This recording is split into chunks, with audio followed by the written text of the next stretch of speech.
వాక్యం వెలిగించే నా ప్రాణం, నీ సన్నిధానమందు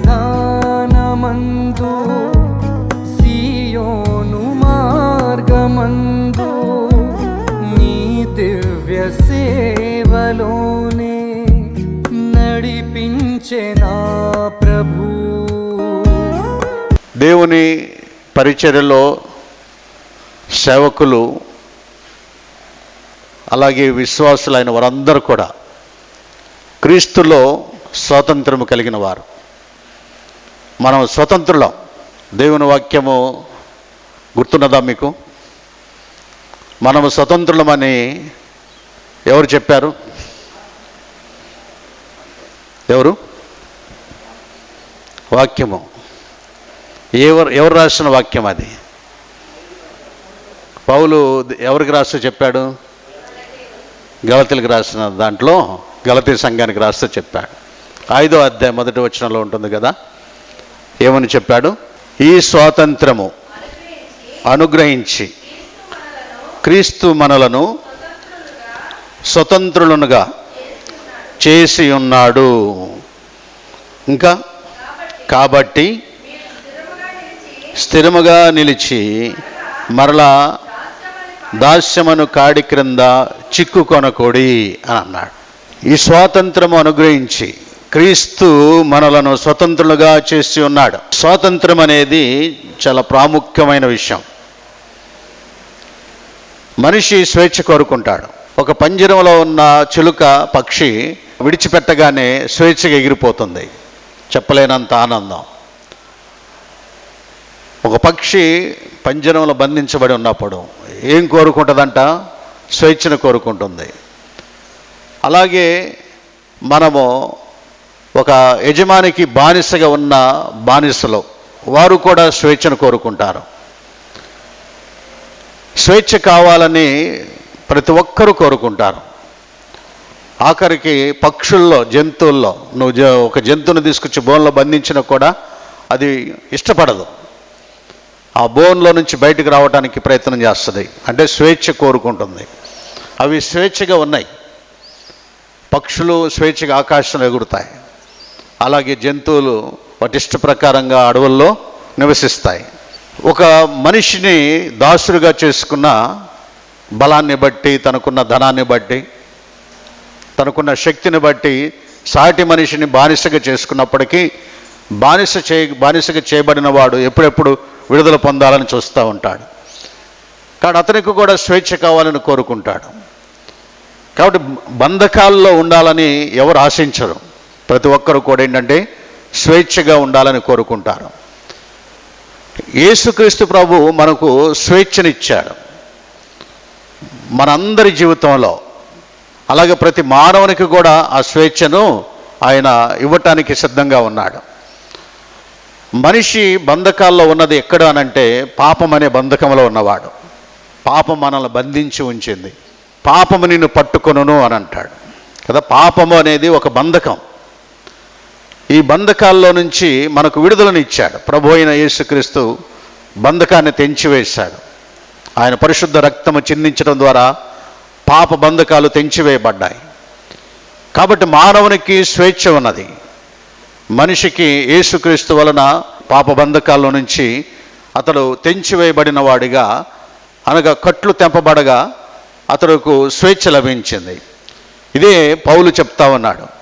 క్రీస్తు మనకు స్వాతంత్రమును అనుగ్రహించాడు, మనల్ని స్వతంత్రులుగా చేశాడు అని అన్నాడు. అంటే మనం ఇండిపెండెంట్, మనిషిని ఇండిపెండెంట్గా చేయగలిగాడు.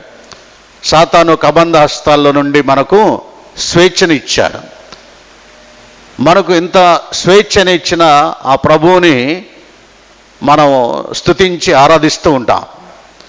అదే సమయంలో మనము సేవకులముగా పరిచర్య చేయడానికి వెళుతున్నప్పుడు ఈ పరిచర్య కూడా మనం ఒక్కోసారి ఏమవుతూ ఉంటుందంటే సంఘాన్ని స్వేచ్ఛగా నడిపించలేక కొన్ని బంధకాల్లోకి తీసుకెళ్తూ ఉంటాం. నీకు తెలుసో తెలియకో నీ సిద్ధాంతాన్ని తీసుకొచ్చేస్తావు. వాళ్ళని ఏం చేస్తున్నావంటే వాళ్ళని పట్టి బంధించి వేస్తున్నావు. నీ సిద్ధాంతంలోనికి వారిని నడిపించుకుంటూ ఉన్నావు. సో బంధకాల్లోకి వారు మరలా ప్రవేశించటానికి ఇవి కారణమని నువ్వు గ్రహించకుండానే ఉంటున్నావు. సేవకులు గ్రహించడం లేదు. వారు ఏమనుకుంటున్నారంటే ఇలా చేయటం ద్వారా నేను వారిని ఒక క్రమశిక్షణలో నడిపిస్తున్నానని అనుకుంటూ ఉంటాడు. క్రమశిక్షణలో నడిపించడం వేరు, కానీ వారిని బంధకాల్లోకి తీసుకెళ్ళటం అనేది వేరు. ఈ రెండు విషయాల్లో వ్యత్యాసం ఉన్నది. సంఘము బంధకాల్లోనికి తీసుకువెళ్ళే విషయాన్ని మనమందరము కూడా ఇలా అర్థం చేసుకోవచ్చు, చక్కగా గ్రహించితే. రక్షణ అనేది ఎలా లభిస్తుంది? రక్షణ అనేది ఒక వ్యక్తికి ఎలా లభిస్తుంది? యేసు ప్రభు సిద్ధపరిచిన రక్షణ ఒక వ్యక్తికి ఎలా లభిస్తుంది? విశ్వాసం వలన. అనగా యేసు ప్రభునందు విశ్వాసము కలిగి ఉంటే అతనికి రక్షణ. ఇది బైబిల్ చెప్తా ఉన్నది, దేవుని వాక్యం ఇదే. విశ్వాసం వలన అతనికి రక్షణ. యేసును విశ్వసిస్తున్నాడు. ఏమని విశ్వసించాడు? నా పాపమునకు పరిహారి ప్రభు అయిన యేసుక్రీస్తే. నా పాపమునకు, నా పాప బంధకాలను తెంచగలిగేది ఆయన మాత్రమే. ఆయన నరుడుగా ఈ లోకానికి వచ్చాడని ఆయనను విశ్వసించిన విశ్వాసము అతన్ని రక్షణలోనికి నడిపిస్తూ ఉన్నది కదా. సో రక్షణ సిద్ధాంతం ఏంటంటే, రక్షణ సిద్ధాంతము ఒక వ్యక్తికి రక్షణ సిద్ధాంతము దేవుడు నియమించిన సిద్ధాంతం.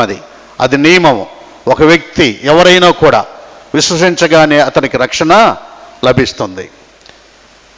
ఇది దేవుని వాక్యము మనకు తెలియచేస్తున్న సత్యము. దేవుడు నియమించిన పద్ధతి కూడా అదే, నియమం అదే. ఎలాంటి వారైనా, సిలువలో వేలాడుతున్న దొంగ కూడా ప్రభువా నన్ను నీ రాజ్యంలో చేర్చుకోమన్నాను, యేసు నీ రాజ్యంలో చేర్చుకోమని అన్నాడు. యేసునందు విశ్వాసం ఉంచాడు. నేడే నువ్వు నాతో పరదేశంలో ఉంటావని చెప్పి అతనికి విశ్వాసాన్ని బట్టి అతన్ని చేర్చుకున్నాడు. సో మనము ఒక వ్యక్తి రక్షణ పొందటానికి విశ్వాసము అనేది చాలా ప్రాముఖ్యమైనదిగా మనము తెలుసుకుంటూ ఉన్నాం. కానీ రక్షణ పొందటానికి మనము ఆ వ్యక్తికి అదనంగా కొన్ని కలుపుతున్నాం, అదనంగా కొన్ని తీసుకొస్తాం. దానినే మనము వారిని నీకు తెలియకుండానే నీ సిద్ధాంతంలో వారిని బంధించేస్తున్నావు.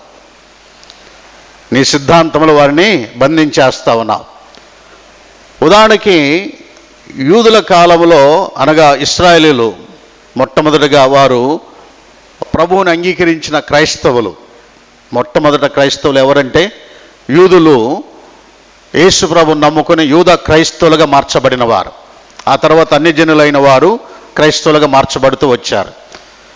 సో యూదులు కానివారు, మన ప్రపంచం అంతటిని రెండు భాగాలుగా చేస్తే ఇశ్రాయేలీలంతా ఒక జాతి, యూదా జాతిగా, ఇశ్రాయేలు గోత్రములుగా, వారిని ఒక వంశముగా మనం ఒక జాతిగా ప్రక్కన పెడితే మిగిలిన వారందరూ కూడా, ప్రపంచంలో ఉన్న వారందరూ కూడా మరొక భాగం. ఈ రెండు భాగాలు.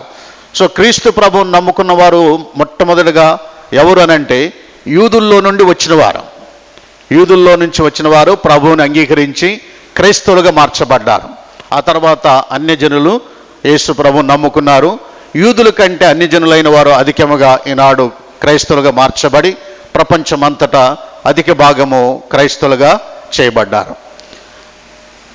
అయితే రక్షణ సిద్ధాంతములో మనము యేసునందు విశ్వాసం వలన రక్షణ పొందుచున్నాడన్న ఒక మాట దగ్గర యూదులు వారు తీసుకొచ్చిన విషయాన్ని మనం గుర్తు చేసుకుందాం. యేసునందు విశ్వాసమును వారు అంటే అది సరిపోదు. కానీ రక్షణ పొందాలంటే యూదా మత సిద్ధాంతంలో ధర్మశాస్త్రము, మోషే ద్వారా ఇచ్చిన ధర్మశాస్త్ర ప్రకారంగా వారు సున్నతి ఆచరించితేనే తప్ప రక్షణ లభించదు అని చెప్పడం మొదలుపెట్టారు. అలా చెప్పిన వారు ఎవరు? యేసుప్రభు నమ్ముకున్న వారే, యేసుప్రభు నమ్మినవారు. అపోస్తలులకు శిష్యులుగా అపోస్తలుల యొక్క వారిలో నుంచి వచ్చినవారు. మనం అపోస్తల కార్యములు 15వ అధ్యాయంలో చదువుకుంటాం. వారు యూదా మతానికి సంబంధించిన వారుగానే ఉండిపోకుండా యూదులు క్రైస్తవులుగా మార్చబడిన వారు. వారు వచ్చి చెప్పిన మాట, మన అపొస్తలుల కార్యములు 15వ అధ్యాయం 1వ వచనంలో మనం చదువుకుంటే, కొందరు యూదయ నుండి వచ్చి మీరు మోషే నియమించిన ఆచారం చొప్పున సున్నతి పొందితేనే గాని రక్షణ పొందలేరని సహోదరులకు బోధించిరి. మీరు జాగ్రత్తగా ఆ పాయింట్ని అక్కడ అండర్లైన్ చేసుకుని ఆ పాయింట్ను కూడా మీరు ఆలోచన చేయండి. సహోదరులకు బోధించారు. దేని గురించి? రక్షణ సువార్త గురించి. రక్షణ గురించి వారు బోధించినది ఏంటంటే, వారు మీరు మోషే నియమించిన ఆచారము చొప్పున సున్నతి పొందితేనే గాని రక్షణ పొందలేరని సహోదరులకు బోధించిరి. ఈ సున్నతి పొందాలి అని ఎవరికి చెప్తున్నారు? సున్నతి లేని వారికి. యూదా మతస్థులకు ఏముంటుంది? సున్నతి ఉంటుంది. వారికి యేసు ప్రభుని అంగీకరించాడా లేదా అనేది అక్కడ క్వశ్చన్ లేదు. అది ప్రశ్నే కదా, అక్కడ అది సమస్య కాదు. యూదుడిగా పుడితే చాలు, అంటే ఇశ్రాయేలు గోత్రంలో పుట్టినవాడు ప్రతి ఒక్కడికి సున్నతి చేయబడుతుంది. ఏ రోజున సున్నతి పొందుతాడు? 8వ దినమున సున్నతి పొందుతాడు.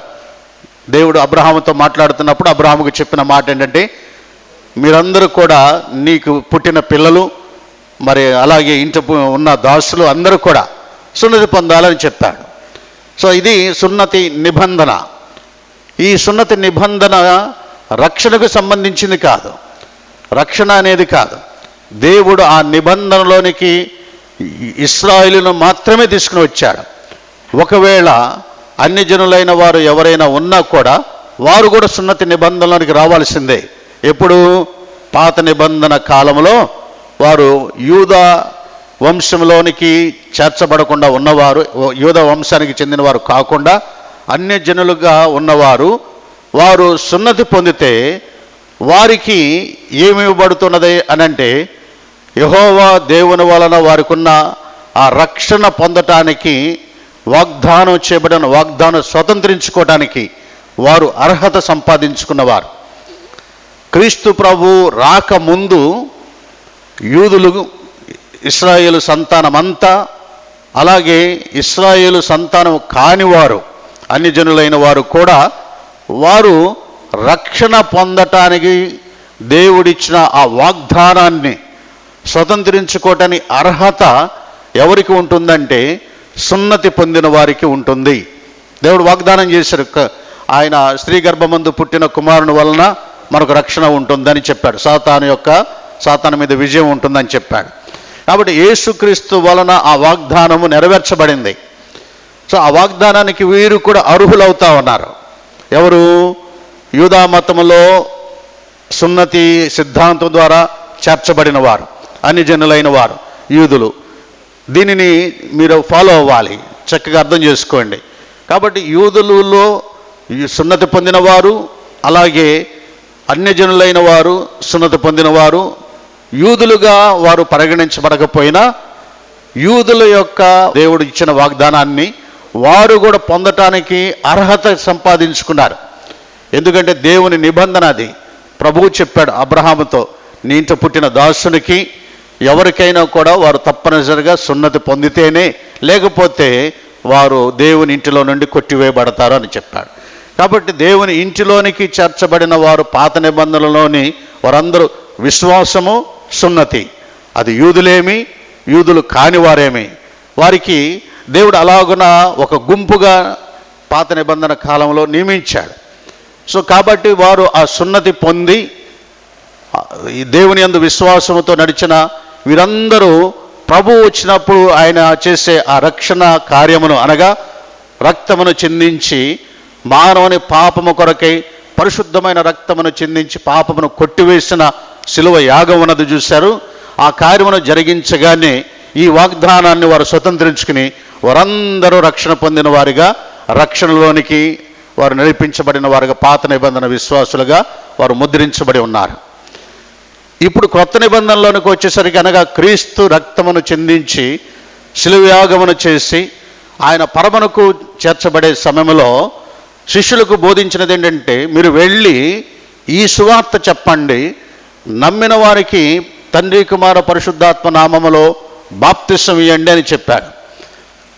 కాబట్టి అప్పటి నుండి శిష్యులు యేసు చేసిన ఆ చెప్పిన సువార్తను, ఆయన చేసిన శిలువ యాగమును, నరుడుగా ఈ లోకానికి ఆయన వచ్చిన వీటన్నిటినీ, ఆయన చరిత్రను అంతా తెలియజేస్తూ ప్రభు వాగ్దానము చొప్పున చేయబడి ఉన్న రక్షణ మీరందరూ పొందాలంటే యేసునందు విశ్వాసం ఉంచాలి, ఆయన కార్యమందు విశ్వాసం ఉంచాలని బోధించి, యేసు ఎవరో కాదు, ఈ లోకానికి పంపబడిన క్రీస్తు, ఆయననే మనం నమ్ముకోవాలని వారు బోధించినప్పుడు వారు బాప్తిసం పొంది రక్షణలోనికి వారు అడుగుపెట్టారు. కాబట్టి విశ్వాసము, బాప్తిసం అనేది క్రొత్త నిబంధనలోని వారికి దేవుడిచ్చాడు. పాత నిబంధనలో విశ్వాసము, సున్నతి అని పాత నిబంధనలోని వారికి ఇచ్చాడు.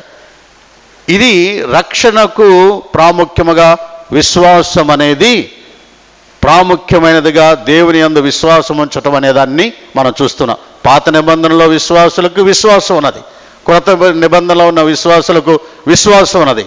కాకపోతే చేసే క్రియలో మాత్రమే మార్పు వచ్చింది. ఆ క్రియ ఏమిటంట? అది ఏమి క్రియ అంటే సున్నతి అనే క్రియ. క్రొత్త నిబంధనలో వారికి క్రియ ఏమిటి? వారు నీటితో తీసుకునే బాప్తిసం, ఇది క్రియ. కానీ ఏది కామను రెండిటికి? ఈ పాత నిబంధనలోని వారికి, క్రొత్త నిబంధనల వారికి కామన్గా ఉన్నది ఏంటంట? విశ్వాసము కదా. కాబట్టి విశ్వాసము అనేది కామన్గా దేవుడు దాన్ని బోధించాడు. కాబట్టి అపోస్తలుడైన పౌలు కూడా ఏమని చెప్పాడు? యేసునందు విశ్వాసం ఉంచము, అప్పుడు నీవును నీ ఇంటివారు రక్షణ పొందుదురు అని విశ్వాసమునకు ప్రాధాన్యత ఇచ్చి రక్షణ సిద్ధాంతమును ఆయన లోకానికి ఇలా చాటి చెప్పిన తర్వాత పాత నిబంధనలో నుంచి అనుసరించి నడిచే ఈ యూదులు దాన్నే పట్టుకుని ఈ ప్రాంతంలో ప్రభువుని అంగీకరించిన అన్యజనులైన వారి దగ్గరికి వచ్చి, మీరు సున్నతి పొందితేనే తప్ప మీకు రక్షణ లేదని వారు బోధించవచ్చు. వారిని దేనికి బందీలుగా చేస్తున్నారంట? సున్నతి ఆచారమునకు వారిని బందీలుగా చేస్తూ ఉన్నారు. సున్నతి ఆచారమునకు బందీలుగా చేయటానికి ప్రయత్నం చేస్తున్నారు. అందుకని పౌలు ఏమన్నాడంటే, ఈ స్వాతంత్రం అనుగ్రహించిన ప్రభు మిమ్మలను స్వతంత్రులుగా చేశాడు. కాబట్టి అది మరలా మీరు దాస్యం అనే కాడి క్రిందకు మీరు వెళ్ళవద్దు అని అన్నాడు. మీరు మరలా ఆ దాస్యము కిందకు వెళ్ళవద్దు. స్వేచ్ఛనిచ్చాడు, స్వాతంత్రం ఇచ్చాడు. కాబట్టి దేవుని సేవకులు మీ పరిచర్యలో సంఘమును దేనికైనా మరల బానిసలుగా చేసేవారుగా ఉన్నట్లయితే ఆలోచన చేయాలి. మనుషులు కల్పించు పద్ధతులకు మనము గనక వారిని తీసుకువెళ్ళి దానిలోనికి వారిని బంధించే విధంగా, దాన్ని ఆచరించే విధంగా చేయటానికి ప్రయత్నం, వారు అయితే సున్నతి కొరకు చేసిన ప్రయత్నం అది. ఇప్పుడు విశ్వాసము, బాప్తిసము కాకుండా మరి ఏదైనా సరే మనము తీసుకువెళ్ళినట్లయితే అందులో రక్షణ సిద్ధాంతమునకు అది కలిపిన వారంగా మనం చేస్తే ఏమవుతుందంటే వారిని మనము పలానా దానికి వారిని బంధించి వేస్తూ ఉన్నాం. నీ చేతుల్లో ఉన్నది ప్రభువు సువార్త ప్రకటించటానికి, సువార్త చెప్పటానికి దేవుడు నీకు ఇచ్చిన ఆ భారము, పరిచర్య, దీనిలో నువ్వు నమ్మకస్తుడిగా ఉండటం కొరకు నిన్ను నమ్మి ఆయన సేవకు నిన్ను అప్పగించాడు. కాబట్టి బలా నమ్మకమైన మంచి దాసుడా అని మనం అనిపించుకోవాలంటే ఏముండాలి అని అంటే ఈ స్వాతంత్రము సంఘానికి ఉండాలి. సంఘము స్వతంత్రంగా ఉండాలి తప్ప దాని మీద మనము ఆధిపత్యము చెలాయించే వారముగానో లేకపోతే వారిని తీసుకువెళ్ళి మనుషులు కల్పించే పద్ధతులకు వారిని బానిసలుగా చేసే విధంగా మనం చేయకూడదు. ఆచారాలు బంధిస్తాయి. ఆచారాలు వారికి భయం, ఆందోళన కలగజేస్తాయి. అవి గనక పాటించకపోతే మనము మార్కు సువార్త 7వ అధ్యాయంలో యూదుల యొక్క సాంప్రదాయాల గురించి మనం చదువుకుంటాం. ఆ సాంప్రదాయాల్లో వారికి కలిగిన ప్రమాదం ఏంటో తెలుసునా? ఆ సాంప్రదాయాలను పాటిస్తూ ఉన్నప్పుడు యేసు చెప్పిన మాట ఏంటంటే, మీరు దేవుని వాక్యమును నిరర్ధకము చేయొచ్చును, ఇలాంటివి అనేకము చేయొచ్చు, దేవుని వాక్యమును నిరర్ధకము చేయుచున్నారు అని అన్నాడు. గమనించారు కదా? అంటే సాంప్రదాయాలు ఏం చేశాయి అనంటే దేవుని వాక్యమును నిరర్ధకము చేశాయి, అర్థం లేకుండా చేశాయి దేవుని వాక్యం. కాబట్టి ఒకవేళ సాంప్రదాయాలుగా మనము చేసి క్రైస్తవ సాంప్రదాయముగా మలిచివేసి అందుట్లోనికి వారిని బానిసలుగా తీసుకువెళ్ళిపోతున్నామా? మీకు ఒక మాట గుర్తు చేస్తాను, ఇది అర్థం చేసుకోవాలంటే, సుంకరి అలాగే పరిసయ్యుని గురించిన ఉపమానము యేసు ప్రభు చెప్పాడు. జాగ్రత్తగా మీరు గమనించండి. లూకాసు సువార్త 18వ అధ్యాయంలో మనం చదువుకుంటాం కదా. అందులో పరిసయ్యుడు ఏం చేసేవాడంట, అతని గురించి చెప్పబడిన మాట మనం చదువుకుంటే లూకాసు సువార్త 18వ అధ్యాయంలో ఈ పరిసయ్యుడు చోరులను, అన్యాయస్తులను, వ్యభిచారులైన ఇతర మనుషుల వలనైనను ఈ సుంకరి వలనైనా ఉండనందుకు నీకు కృతజ్ఞతాస్తుతులు చెల్లించుచున్నాను అనంటే 12వ వచనంలో, వారమునకు 2 మార్లు ఉపవాసము చేయొచ్చు, నా సంపాదన అంతటిలో 10వ వంతు చెల్లించుచున్నాను అని తనలో తాను ప్రార్థించుచుండాను. ఇప్పుడు ఒక నిమిషం ఆలోచన చేస్తే, ఇతడు వారమునకు 2 మార్లు ఉపవాసం ఉండటం తప్ప, తన రాబడిలో 10వ భాగం చెల్లిస్తున్నాడు తప్ప, మరి ఎందుకు ఇతడు నీతిమంతుడిగా తీర్చబడలేదు? ఇంకా ఇతరులను ఏలుబెట్టి చూపెట్టినందుకు, ఇతరులను ఏలుబెట్టి చూపెట్టినంత మాత్రాన ఇతను చేస్తున్నది తప్పేమి కాదే. తను చేస్తున్నవి వ్యక్తం చేసుకుంటున్నాడు, చేస్తున్నాడు కాబట్టి చెప్పుకున్నాడు. మొదట్లోనే ఉంది కదా, తానే నీతి అంటే తాను నీతి అంటే తను చేయుచున్న దాన్ని నమ్ముకున్నాడు. అర్థమవుతుంది, తను చేసేదాన్ని నమ్మాడు. ఏం చేస్తున్నాడు? ఉపవాసం ఉండటం నమ్ముకున్నాడు, దాన్ని 10వ భాగం ఇచ్చుచున్నాడు, దాన్ని నమ్ముకున్నాడు. ఇప్పుడు మనం చెప్పాలి, మీరందరూ 10వ భాగం ఇస్తే మీరు దీవించబడతారని చెప్పిన సేవకులు ఒక్కసారి ఆలోచన చేసుకోండి. 10వ భాగం ఇస్తే కొంతమంది భలే ప్లాన్లు వేస్తారు, కాగితం తీసుకుంటారు, 4 ఇప్పుడు దీనికి అంటే సేవకులు చేసే జింబుక్కులు ఇట్లా ఉంటాయి అన్నమాట. అంటే 4 భాగాలు కదా, అది 4 కోణాలు, ఇవి 4. 10వ భాగంలో అంటే ఒక భాగం కదా, ఒక భాగం తీసేస్తే ఇప్పుడు ఎన్నైనాయి? 1 2 3 4, ఇంకోటి 5 వస్తాయని చెప్పి వాళ్ళు వెరైటీగా చూపిస్తాడు దీన్ని. ఒక ఆయన టీవీలో చూపిస్తున్నాడు. ఇప్పుడు ఒక భాగం ఇచ్చేసారు, 10వ భాగం పోతే ఇంకెన్నున్నాయి? 3 తగ్గాలి కదా, తగ్గకుండా 5 భాగాలు అయినని చెప్పి ఆ పేపర్ను గమ్మత్తుగా మడిచాడు, 5 భాగాలని చూపెట్టాడు. కాబట్టి 10వ భాగం ఇస్తే మీకు ఆశీర్వాదమే, 10వ భాగం వలన మీరు దీవించబడతారు. మీరు 1000 రూపాయలు ఇవ్వండి, మీకు 10,000 రాకపోతే చెప్పండి.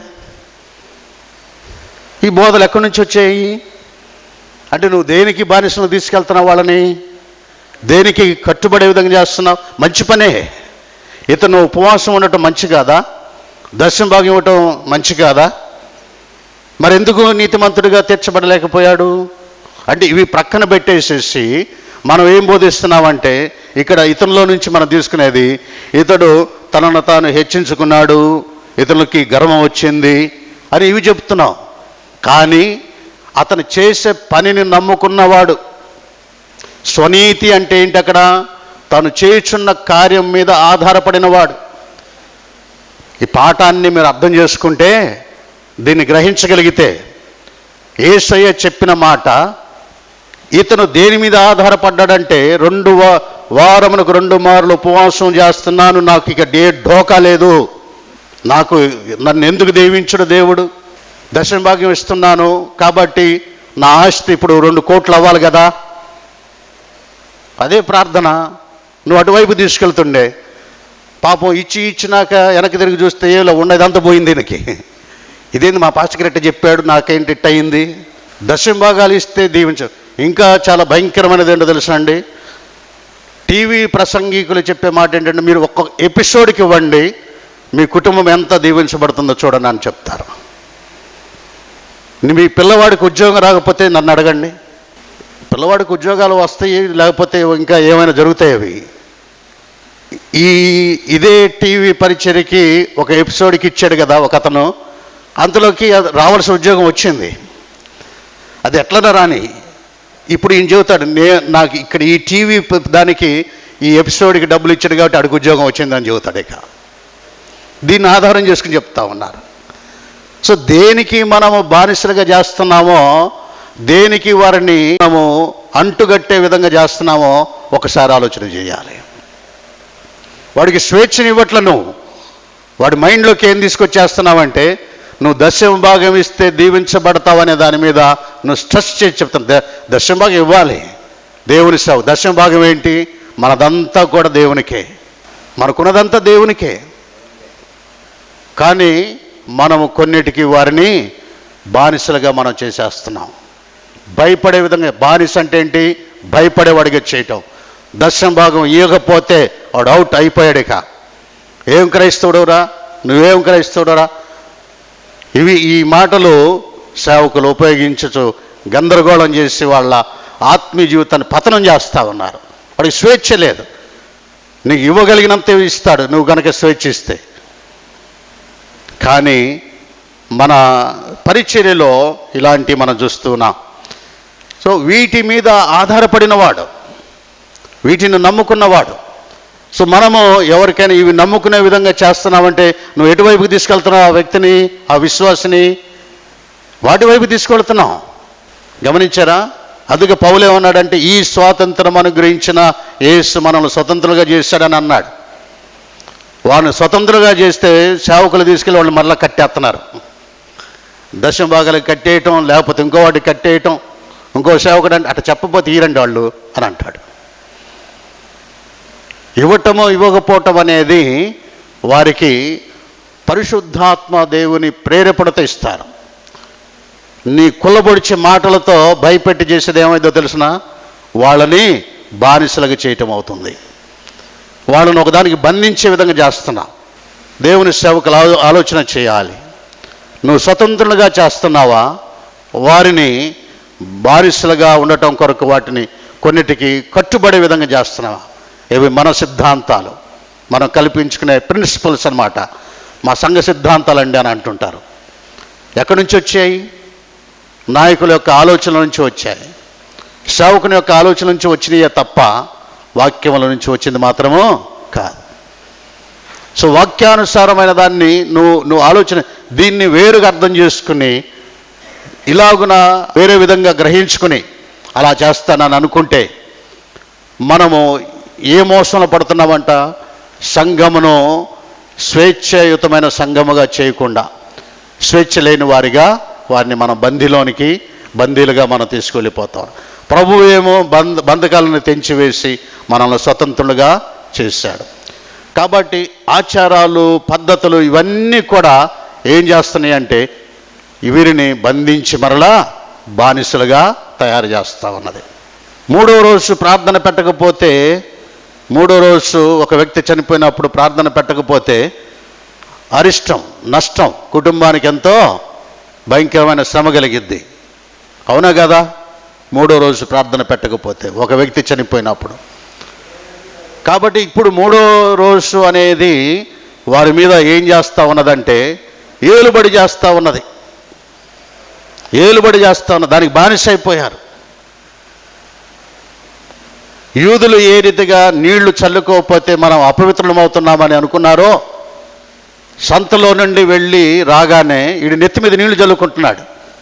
చల్లకపోతే చేతులు కడుక్కోకుండా, కాళ్ళు కడుక్కోకుండా భోంచేస్తే ఏమన్నాడు? అపవిత్రమైన చేతులతో అని అన్నాడు. చేతులు అపవిత్రమైన మురికైన అంతే. బయటికి వెళ్ళి వచ్చాడండి, మట్టి గిట్టి ఏదైనా అయితే మురికి అయ్యింది, అపవిత్రుడు కాల. అపవిత్రం దేనిని బట్టి అవుతుంది? లోపల నుండి వచ్చేదానితో అపవిత్రుడు అవుతాడు. కానీ నువ్వు బయటికి అన్యజనుల దగ్గరికి వెళ్ళి వచ్చినందుకు, సంతకి వెళ్ళి వచ్చినందుకు వీడు అపవిత్రుడైపోయాడు. కాబట్టి పవిత్రుడు అవటానికి నెత్తి మీద నీళ్లు జల్లుకోవాలని. సో దేవుని వాక్యాన్ని నిరర్ధకం చేశారు. గమనించారు కదండి? ఆచారం ఏం చేసిందంటే దేవుని వాక్యాన్ని గ్రహించలేకుండా చేసింది. ఆచారాలుగా తీసుకురాబాకండి, ఆచారాలుగా మార్చబాకండి. దేవుని వాక్యాన్ని ఆచారాలుగా మార్చుకుంటే తిరిగి మనము ప్రభువు స్వతంత్రులుగా చేసిన ఆయన బిడలను మనం బందీలుగా బంధిస్తూ ఉన్నాం. చెరలో ఉన్న వారికి విడుదల కలుగ చేయుటకు నేను వచ్చి తినానన్నాడు.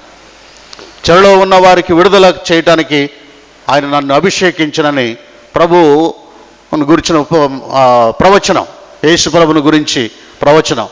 చెరలో బందీలుగా ఉన్న వారికి ఆయన విడుదల ఇవ్వటానికి ఆయన మనకు స్వేచ్ఛనిచ్చాడు.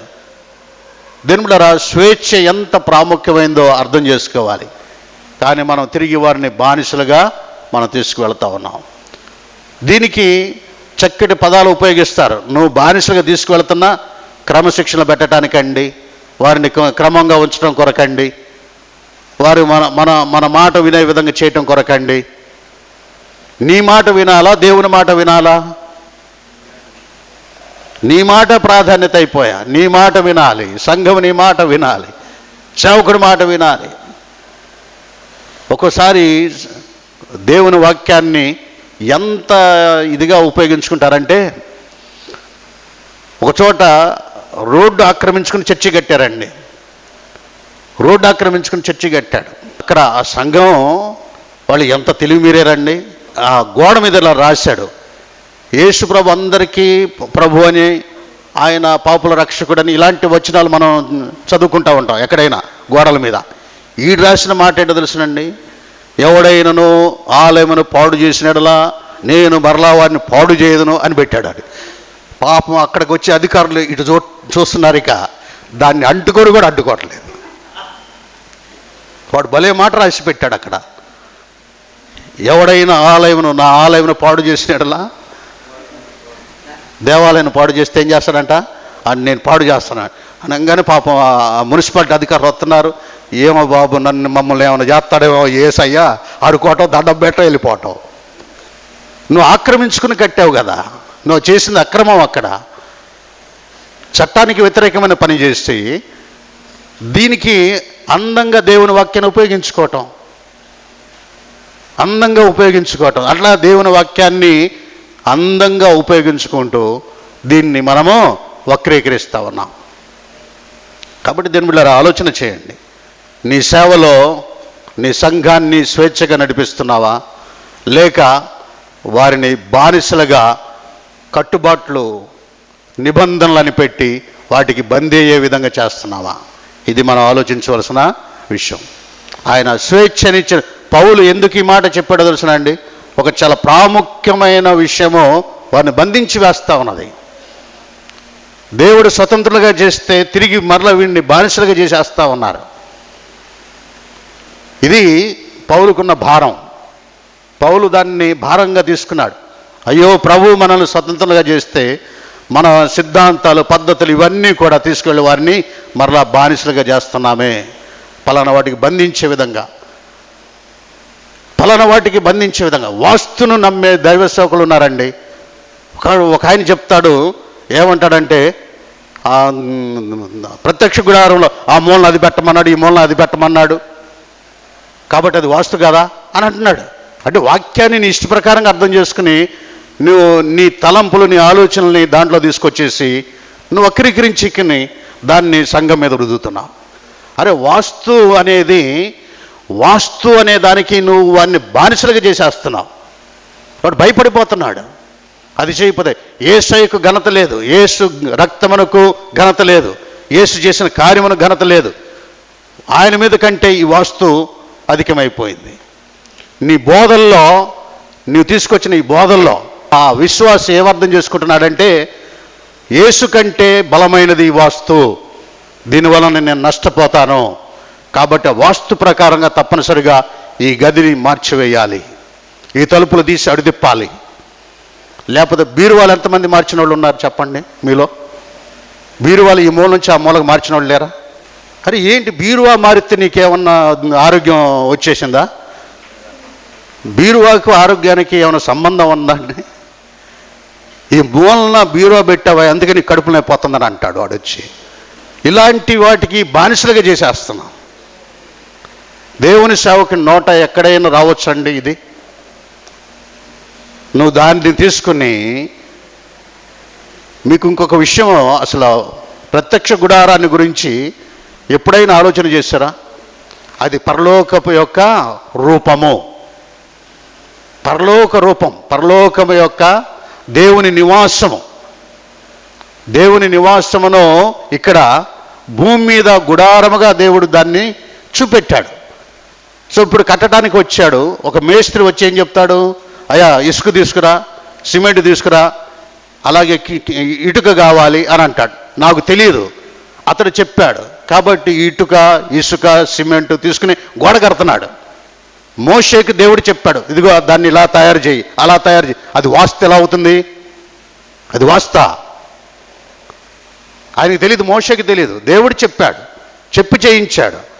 నువ్వు వాస్తు అని చెప్పి వాస్తులని తీసుకెళ్ళిపోయి ఏం పర్లేదు ఇంటికి వెళ్ళిపోయి ప్రార్థన చేస్తా, నువ్వు ఏమంటావు అంటే ఇది మూలం ఉందండి, ఇది కరెక్ట్ కాదండి అనగానే అబ్బో మా సేవకుడు మంచి మామూలుగా కాదు, లోతుకు చెప్పాడండి, భలే లోతుకు చెప్పాడు. అసలు ఎంత లోతైన అర్థం చెప్పాడు. నువ్వు వాడిని బానిసలోనికి తీసుకువెళ్తున్నావా? అందులో నుంచి స్వేచ్ఛలోనికి తీసుకెళ్తున్నావా? స్వతంత్రుని చేస్తున్నావా? ఈ లోకము సంబంధమైన వాటన్నిటికీ మనము వారు కట్టుబడే విధంగా చేస్తున్నాం తప్ప అందులో నుంచి బంధకాలను తెంచడం లేదు. స్వేచ్ఛ ఇచ్చాడు యేసయ్య, మనకు స్వేచ్ఛను ఇచ్చాడు. ప్రతి విశ్వాసకి స్వేచ్ఛ. ఒకసారి కొంతమంది ఈ మతపరమైన సిద్ధాంతాల్లో తీసుకువెళ్తారు. ఏమంటారు తెలుసండి? తెల్లవారుజామున 3 గంటలకు లేచి నువ్వు ప్రార్థన చేయి. తెల్లవారుజామున ఎన్ని గంటలకంట? ఎవరైనా ఉన్నారా 3 గంటలకు ప్రార్థన చేసేవాళ్ళు? 3 గంటలకు ప్రార్థన చేస్తే ఏమైందంట? అప్పుడు దేవుడు వింటాడు. అంటే నువ్వు దేన్ని ఆధారం చేసుకుని ఈ కట్టుబాట్లోకి వెళ్తున్నావు? ఈ కట్టుబాట్లు నీకు ఎందుకు వెళ్తున్నారు? ఇది బానిసత్వం కాదా? అంటే దేవుడు నీకు 3 గంటలప్పుడే వింటాడా? ఇక మిగిలిన టైంలో వింటా? మరి 3 గంటలప్పుడు ఎందుకని నువ్వు దాని మీద ఆధారపడ్డాం?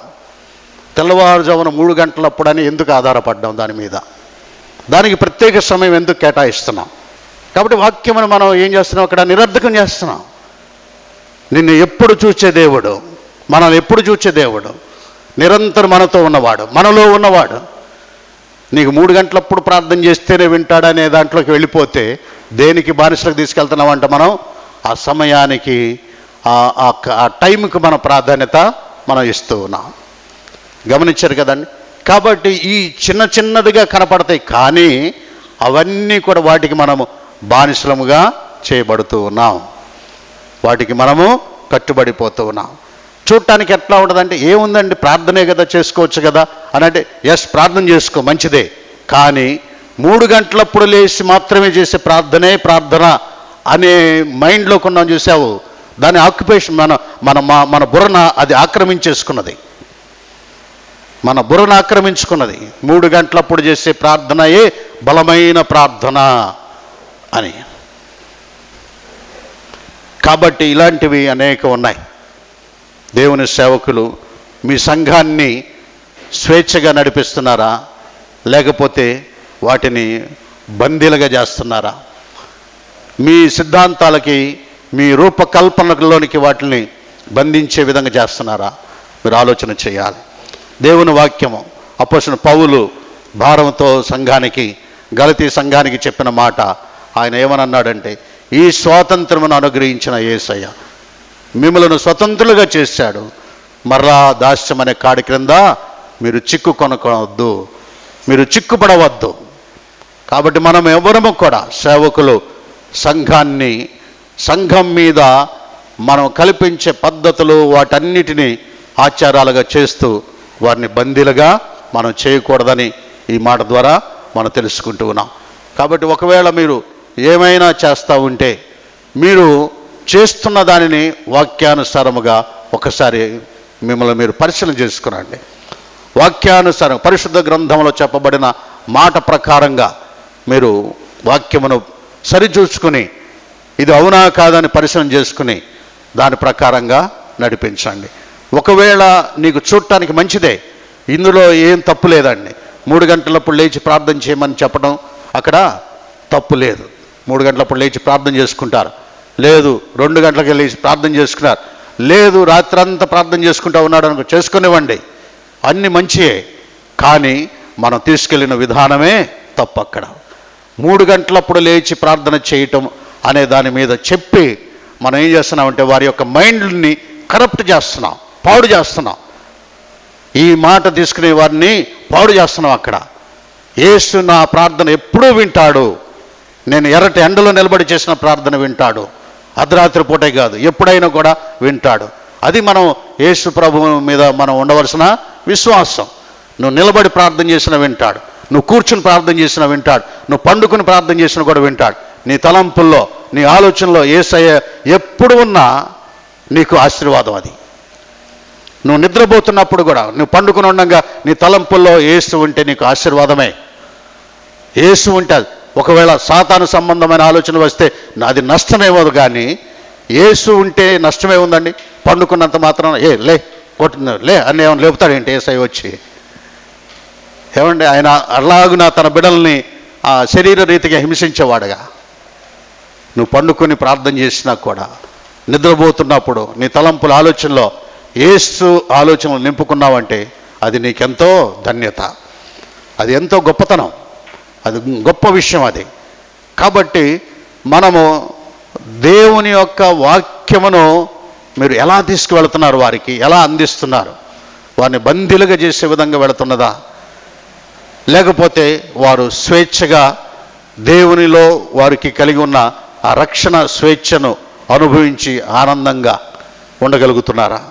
ఇది మనము తెలుసుకోవాల్సిన విషయం. కాబట్టి మన పరిచర్య జీవితాన్ని, మనం సేవ చేయుచున్న సేవ విధానాన్ని పరిశీలన చేసుకుందాం. నువ్వు ఎక్కడుండి పరిచర్య చేస్తున్నా, నీ సంఘము దేవుడు నీకు అప్పగించిన సంఘం నీ చేతుల్లో ఉన్నది. దేవుని సేవకుని వైపు చూస్తూ ఉంటారు. సేవకుడు ఏం చెప్తారా అని వింటూ ఉంటారు.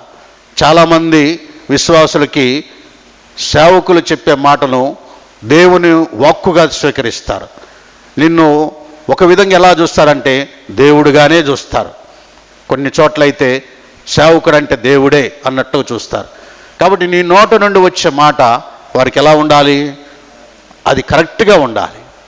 అంతేగాని నీవు ఒక దేవుడిగా నిన్ను చూస్తూ, నిన్ను చూడగానే అయ్యగారు అయ్యగారు అని గౌరవంగా పలకరిస్తూ అంతగా హెచ్చించుచున్నారు కాబట్టి నా ఇష్టం, ఇక నేనేమైనా చెప్పచ్చు అనే దాంట్లోకి మనం వెళ్ళకూడదు. దయచేసి మనము పౌలు కలిగి ఉన్న ఈ భారాన్ని కలిగి ఉందాం. గలతీ సంఘమునకు స్వేచ్ఛ లేదు. గలతీ సంఘానికి, గలతీ ప్రాంతంలో ఉన్న సంఘాలకి పౌలు బోధించి వెళుతున్నాడు. కానీ ఆ తర్వాత వచ్చే వారందరూ వారిని కట్టుబాటులో తీసుకెళ్తా ఉన్నారు. యేసునందు విశ్వాసం అదంతా పక్కన పెట్టండి అయ్యా, ముందు ఈ పద్ధతులు పాటించండి. ఇవి లేకపోతే నీకు రక్షణ లేదు, ఇవి చేయకపోతే నువ్వు విశ్వాసమే కాదు, నువ్వు క్రైస్తవుడే కాదు. ఇలాంటి పద్ధతులు అన్నీ తీసుకుని వచ్చి వారిని గలిబిలి చేసేసారు. అందుకే స్వేచ్ఛ లేని జీవితాలు. క్రీస్తులో వారికి స్వేచ్ఛ లేదు, స్వాతంత్రం లేదు. పౌలు గుండెలు బాదుకున్నాడు. అయ్యో, క్రీస్తు సంఘం ఇలా పతనమైపోతుంది అని చెప్పి ఆయన భారముతో రాసిన సువార్త పరిచర్యలో ఆయన రాసిన ఉత్తరం ఇది గలతీ సంఘానికి. ఇంత త్వరగా మీరు తిరిగిపోయారా అన్న. చూశారు, వారి బోధల వలన ఏమైపోయారంటే వీరు త్వరగా తిరిగిపోయారు, మారిపోయారు. రక్షణ మారిపోయింది, రక్షణ సిద్ధాంతం మారిపోయింది గలతీ ప్రాంతంలో ఉన్న సంఘాలకి. చూశారని ఎంత ప్రమాదం ఏర్పడిందో. అందుకే పౌలు కఠినంగా దూషించాడు వాళ్ళని. ఈ సువార్త నేను ఈ ప్రకటించబడిన సువార్త కాకుండా మరొక సువార్త నేను ప్రకటించిన, ఆఖరికి దేవదూత వచ్చి ప్రకటించిన వాడు శాపగ్రస్తుడవునుగాక అని అన్నాడు. గమనించారు కదండి. ఈ సువార్త కాకుండా భిన్నమైన సువార్త ఏది చెప్పినా అతడు శాపగ్రస్తుడవునుగాక అని అన్నాడు. దేవదూతను కూడా శపించేశాడు. దేవదూతకు కూడా శాపం ఉంటుందని చెప్పాడు. కాబట్టి పౌలు కలిగి ఉన్న భారాన్ని మనం కలిగి ఉందాం. సంఘాలకి వస్తువులు చెప్పబాకండి, బీరువాలు మార్చమని చెప్పబాకండి, మంచాలు ఇటు తిప్పండి అని చెప్పేవాళ్ళు ఎంతమంది ఉన్నారో తెలుసునండి, బోళ్ళు అంతమంది ఉన్నారు. మంచం ఏంటంటే తలకి ఇటు పెట్టావు, భలే ఆవిడతి అటు తిప్పు. ఏంటంట, వాళ్ళకి అనుకూలంగా తెప్పుకుంటాడు. నీకు వచ్చిన భారం ఏంటి? నువ్వు యేసు ప్రభు స్వార్థ చెప్పు వారి దగ్గరికి వెళ్ళి. మంచం ఇటు తిరిగి ఉండాలి, ఏంటండి ఇదంతా?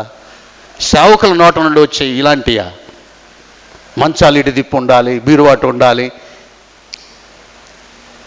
వంటగది నీకు అనుకూలంగా పెట్టుకో. వంటగది ప్రక్కన కట్టకపోతే ఆ వంటగదిలో అసలు వంట చేయటానికి ఏమి ఉండదంట. ఆ వాస్తు ప్రకారంగా గనక వంటగది కట్టకపోతే ఆడిక ఆ స్టవ్ కూడా వెలిగించలేడంట. దానికి దీనికి ఏమైనా సంబంధం ఉందా అసలు? అందుకే మనము వారిని బానిసలుగా చేస్తున్నాం అన్న విషయాన్ని మనం గుర్తు చేసుకోవాలి. ఆ కట్టుబాట్లకి వాటికి వీటికి బానిసలుగా చేస్తే వాక్యములో నుంచి వారు తప్పిపోతారు. కాబట్టి పౌలు కలిగిన భారాన్ని కలిగి ఉందాం. పౌలు ఎంత గలతీ సంఘము కొరకు ప్రయాసపడ్డాడో, వారి కొరకు ఎంత ప్రార్థన చేశాడు, భారంతో అడిగాడు.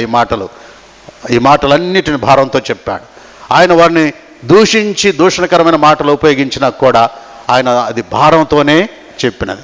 ఇంత త్వరగా మీ కళ్ళ ఎదుట ప్రకటించాను కదా, మీ కళ్ళకు కనపడే విధంగా యేసు ప్రభు యొక్క ఆ సిలువను మీకు ప్రదర్శించాను కదా అని అన్నాడు.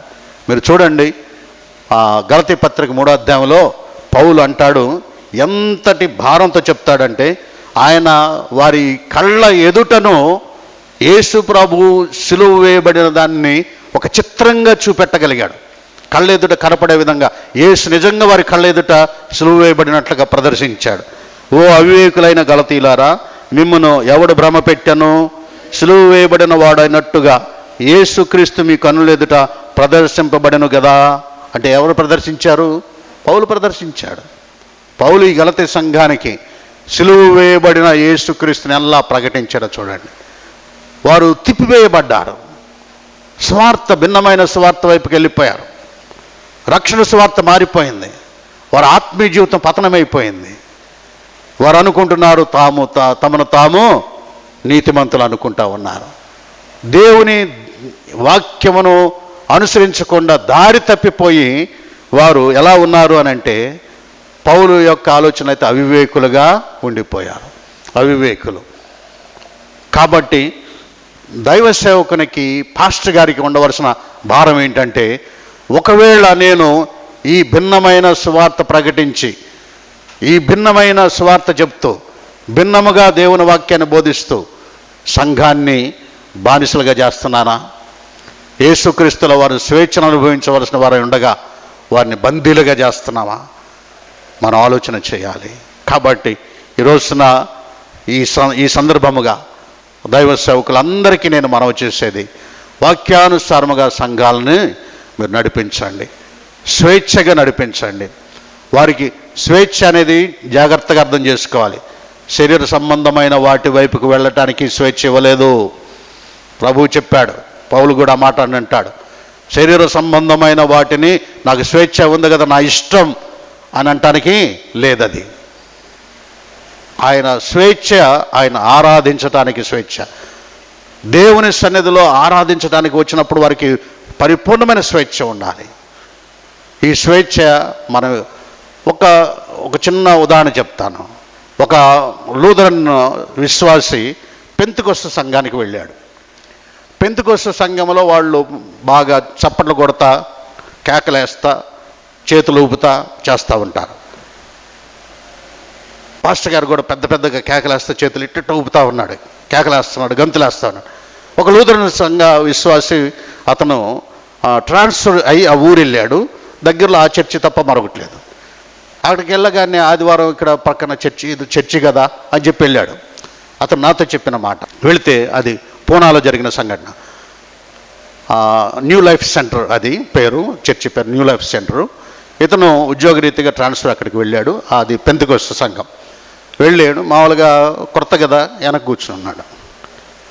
లూథరన్ సంఘంలో విశ్వాసులు వచ్చి మెదలకుండా ఇలా కూర్చుంటారు, లేదంటే అటు కూర్చుంటారు. హల్లెలూయా అంటే ఏదో అన్నారులే అన్నట్టుగా కూర్చుని మాట్లాడరు వాళ్ళు. సరే, ఈ పాస్టర్ గారు చూస్తున్నాడు, వీళ్ళంతా ఒకటిగా ఉన్నారు. ఒక శివర కూర్చున్నాడు, ఒక్కడు కనపడుతున్నాడు, ప్రత్యేకంగా కనపడుతున్నాడు. ఆడు చెయ్యి ఊపటంలా, తల ఊపటంలా, గంతులు వేయటంలో, చిందులు వేయట్లా, ఆడు మెదలకుండా నుంచుని ఉన్నాడు. ఇక చూడండి, అసలు కొంతమంది చర్చికి వస్తారు, వచ్చినోడికి ఆత్మ ఉండదు, పాడు ఉండదు, ఏం ఉండదు అని అంటే వాడు నేను విశ్వాసి ప్రభు నమ్ముకున్నాడు కదా అనుకుంటున్నాడు. ఆయన వెనక కూర్చున్న ఆయన, నేను యేసు ప్రభు నమ్ముకున్నాను కదా, ఏది నన్ను ఎట్ట తిడుతున్నాడు అనుకుంటున్నాడు. నువ్వు యేసు ప్రభు ఆత్మ కలిగి ఉంటే నువ్వు ఈ పాటికి కేకలేయాలి. నువ్వు భాషలు మాట్లాడాలి ఇదంతా అని చెప్పి పెద్ద పెద్దగా కేకలేపిస్తా చేస్తుంటే వాడు ఒక్కడికి ప్రత్యేకం కనపడతా ఉన్నాడు. ఇక ఆ రోజు ప్రసంగం అంటే దీని మీదనంట ప్రసంగం. ఇక ఆయన తిరిగి వచ్చి నాకు చెబుతా ఉన్నాడు, ఆ సహోదరుడు చెబుతా, అయ్యగారు మేము ఇట్లా వెళితే ఆ పాస్టర్ గారు ఇక నా మీద ధ్వజమెత్తాడు, ఇక మామూలుగా కాదు సిలువేశాడయ్యా నన్ను అని అన్నాడు. అంటే నువ్వు దేనికి బానిసకి చేయాలనుకుంటున్నావు అతన్ని? అతనికి స్వేచ్ఛ లేదా? దేవాలయానికి వచ్చాడు, అతను ఆత్మలో ఆరాధించుకుంటున్నాడు. దేవుని ఆత్మ వాక్యం విని సేవకుడు ఏం చెప్తాడా, మేలు పొందుదామని వచ్చాడు. ఆత్మతో సత్యముతో ఆరాధించమని దేవుడు సెలవు ఇచ్చాడు. అతను ఆత్మతో ఆరాధించుకుంటున్నాడు. నీవు చేతులు ఇట్టట్టు ఊపితేనే ఆరాధించేసినట్లుగా చెప్పేసి అతన్ని దానికి బందీలుగా చేయడానికి చూస్తూ ఉన్నాడు. చూసారండి, ఒక చిన్న ఎగ్జాంపుల్గా మనం ఆలోచన చేస్తే అతను చేతులు ఊపరంత మాత్రాన అతనికి ఆత్మ లేదు. కొంతమంది చెబుతుండగా ఒక చెయ్యి పైకెత్తు, రెండో చెయ్యి పైకెత్తు, రెండు చేతులు ఆడిచ్చు అంటే దేని చేత? ఆత్మ చేత నింపబడ్డాం. ఇది చేయకపోతే ఆత్మ లేదు. ఇలాగున నువ్వు దేనికి బానిసలకు తీసుకువెళుతున్నావు వారిని? కాకపోతే మనం ఏమంటామంటే క్రమశిక్షణ కొరకండి అని అంటాం. ఇదో ముద్దు పదం కదా, అందంగా చెప్పుకునే పదాలు. క్రమశిక్షణ కొరకు సంఘానికి ఒక క్రమం ఉండాలి కదండి అని. ఇలాగున మనము దేవుని వాక్యములో వారిని బానిసలుగా బందీలుగా చేయటానికి చేస్తున్నాం. వారు దేవాలయంలో కూర్చుని ఆరాధన చేస్తున్నప్పుడు ఒకవేళ అతను క్రమంగా లేకపోతే అతని కొరకు ప్రార్థన చేయండి. దేవుడు తప్పనిసరిగా అతను దర్శిస్తాడు, దేవాలయంలో క్రమంగా ఆరాధించే విధంగా ఉంటాడు. కాబట్టి మనము ఈరోజు ఈ సందేశాన్ని మీరు శ్రద్ధగా దేవుని యొక్క వాక్యాన్ని మీ జీవితంలో మీ పరిచయంలో తీసుకుని సంఘాన్ని దేనికి కూడా బానిసలుగా చేయబాకండి. మీరు చెప్పే మాటలతో వారిని కట్టుబాటులో తీసుకెళ్ళబాకండి, ఒకరు కట్టేయబాకండి, బానిసలుగా చేయబాకండి. వారికి స్వేచ్ఛ ఉన్నది, వారు స్వతంత్రులు, యేసులో వారికి స్వాతంత్రం ఉన్నది. కాబట్టి దేవుని సేవకుడు క్రీస్తునందున్న స్వాతంత్రమును వారు అనుభవించేవారిగా వారు సంతోషపడే విధంగా చేయటం అనేది జరగాలి. అలాగూ మరి యేసులో ఉండే ఆ స్వాతంత్రము, ఆ స్వాతంత్రం వలన పొందే ఆనందము సంఘ విశ్వాసులు అనుభవించినట్లుగా వారిని అలాగూ నడిపించుకునే విధంగా పరిశుద్ధాత్మ దేవుడు మనకందరికీ సహాయం దయచేయునుగాక. ఆమేన్. ఎవరు చూపించలేని ఇలలో నన్ను వీడిపోని ఎంతటి ప్రేమనిది ఇంతగా కోరుకుంది మరువను యేసయ్యా.